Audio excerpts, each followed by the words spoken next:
નમસ્કાર મિત્રો અને વડીલો, તમારું બધાનું ગુજરાતી સ્ટોરી ચેનલમાં સ્વાગત કરું છું. રડતા રડતા બાળક ભગવાનની પ્રાર્થના કરી રહ્યો હતો. એક વ્યક્તિએ પૂછ્યું કે ભગવાન પાસે શું માંગ્યું? તો તે બાળકે એવો જવાબ આપ્યો કે તે વ્યક્તિ. જો આ સ્ટોરી તમને પસંદ પડે તો આ ચેનલને સબસ્ક્રાઇબ, લાઈક, શેર અને કમેન્ટમાં પીપાઈ જરૂર આપજો. બાજુમાં રહેલા બેલ આઇકનને જરૂર ઓન કરજો. સવારનો 10 વાગ્યાનો સમય હતો. સવારમાં મંદિરની અંદર ભીડ હતી. બધા લોકો દર્શન કરીને પોતપોતાના કામ ધંધે જવાની ઉતાવળમાં હતા. મંદિરમાં એક ખૂણે આશરે 10-12 વર્ષનો એક છોકરો તેની સાથે તેની નાની બહેન સાથે ભગવાનની પ્રાર્થના કરી રહ્યો હતો અને તેની બંનેની આંખમાંથી આંસુ નીકળી રહ્યા હતા. બધા લોકો દર્શન કરીને બહાર નીકળતા હતા, પરંતુ આ બંને રડતા બાળકો ઉપર કોઈની નજર પડી રહી હતી તો કોઈની નજર પણ નહોતી પડતી. પરંતુ લગભગ કોઈ પણ લોકો પાસે આ બાળકને કંઈ પૂછવા માટેનો સમય નહોતો. આ સમયે એક વૃદ્ધ વ્યક્તિને મંદિરની સામે આવેલા ઓટલા ઉપર બેઠા બેઠા આ બધું જ જોઈ રહ્યા હતા. તેનું ધ્યાન ઘણા સમયથી રડી રહેલા બાળકો ઉપર હતું.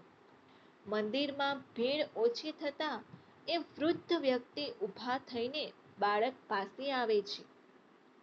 બાળકની પાસે આવીને તેને બાળકનો હાથ પકડીને પૂછ્યું કે તે રડતા રડતા તું પ્રાર્થના કરી રહ્યો હતો, તે ભગવાન પાસે શું માંગ્યું?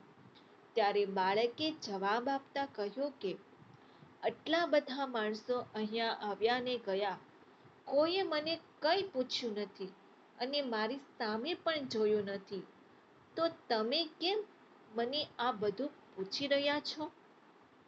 તે વૃદ્ધ માણસે કહ્યું, મંદિરમાં તારા જેટલી ઉંમરનું લગભગ કોઈ નહીં હોય કે જે અત્યારે અહીંયા પ્રાર્થના કરી રહ્યા હોય.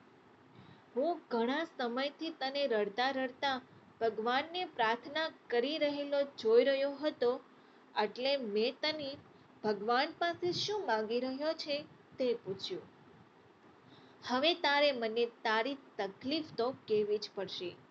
તો બાળકે જવાબ આપતા કહ્યું કે મમ્મી કહે છે કે આપણે કોઈ સગા સંબંધી નથી, પણ તે ખોટું બોલે છે.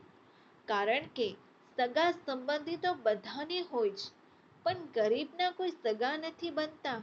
કોઈના ઘરે પ્રસંગ હોય તો અમને બોલાવતા પણ નથી, કારણ કે અમારા પાસે ત્યાં જવા માટે સારા કપડાં પણ નથી. એટલે એ લોકોને ગમે નહીં, જેથી અમારા કોઈ સગા સંબંધી નથી. 12 વર્ષના દીકરામાં આટલી બધી સમજણ જોઈને તે વૃદ્ધ માણસ અવાચક રહી ગયા. બાળકે પોતાની વાત આગળ વધારતા કહ્યું, મહિનામાં 8-10 દિવસ તો અમે ભાઈ બહેન રાત્રે જમવા માટે બેસીએ ત્યારે માં અમારી સાથે પણ ખોટું બોલે છે કે મને બહુ ભૂખ લાગી હતી એટલે મેં જમી લીધું છે, તમે બંને જમી લો. મને તો ખબર જ છે કે ઘરમાં ત્યારે એટલું જ હોય જેમાં અમે ભાઈ બહેન જ જમી શકીએ. વૃદ્ધ વ્યક્તિએ પૂછ્યું કે તમને ઘરનો બધો ખર્ચો મળી જાય તો તું ભણવા માટે નિશાળે જઈશ? જ્યારે જવાબમાં બાળકે કહ્યું કે બિલકુલ નહીં જાઉં, કારણ કે હું શીંગ ડાળિયા વેચવાવાળો અને બીજા છોકરાઓ પૈસાવાળા લોકો નાઈ લોકોને હું તેની બાજુમાં બેસીને ભણું તે જરાય પસંદ ન આવે. બધા ભણેલા લોકો મંદિરમાં અને નિશાળ મારી પાસેથી જ પસાર થાય છે. મને આજ સુધી કોઈ ભણેલાએ મદદ માટે પૂછ્યું પણ નથી અને મારી સામે તિરસ્કારની નજરથી જુએ છે. હું આ મંદિરમાં રોજ આવું છું.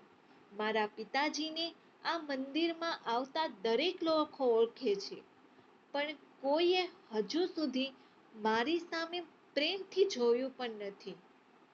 આમ બોલતા બોલતા તે ધ્રુસકે ને ધ્રુસકે રડવા લાગ્યો. ત્યારે બાળકે પોતાની તકલીફ જણાવતા કહ્યું કે મારા પિતાનું 2 વર્ષ પહેલા મૃત્યુ થયું છે. એટલા માટે તેઓના આત્માને શાંતિ મળે તેમજ મારી મમ્મી રોજ રાતને દિવસ વાતે વાતે રડવા લાગે છે. તેના મનમાં શાંતિ રહે અને મારી નાની બહેન છે કે જેની નિશાળે ફી ભરવાની બાકી છે. તેના માટે હું ભગવાનને પ્રાર્થના કરી રહ્યો હતો. ત્યારે વૃદ્ધ વ્યક્તિએ પૂછ્યું કે તું નિશાળે જાઈશ? તો કહ્યું કે હા જાઉં છું, પણ ભણવા માટે નહીં, પણ મારી નાની બહેન જ્યાં ભણે છે ને તે નિશાળે ખારી શીંગને દાળિયા વેચવા માટે જાઉં છું. વૃદ્ધ વ્યક્તિએ આગળ પૂછતા કહ્યું કે તમારા કોઈ સગા સંબંધી નથી? તમને કોઈ મદદ નથી કરતા? થોડી વાર પછી અને સ્વસ્થ થઈને કહ્યું, બાપ મરી જાય તો બધા લોકો અજાણ્યા કેમ થઈ જાય છે? વૃદ્ધ માણસ પણ શરમથી માથું નીચું કરીને વિચારવા લાગ્યો કે માણસ જેવો મતલબી જગતમાં કોઈ જીવ નથી. જેના ઘરનો આધાર છીનવાઈ જાય ને તેને બધા સગા થોડો થોડો સહકાર આપીને તેનો ખરાબ સમય પસાર કરાવી દે.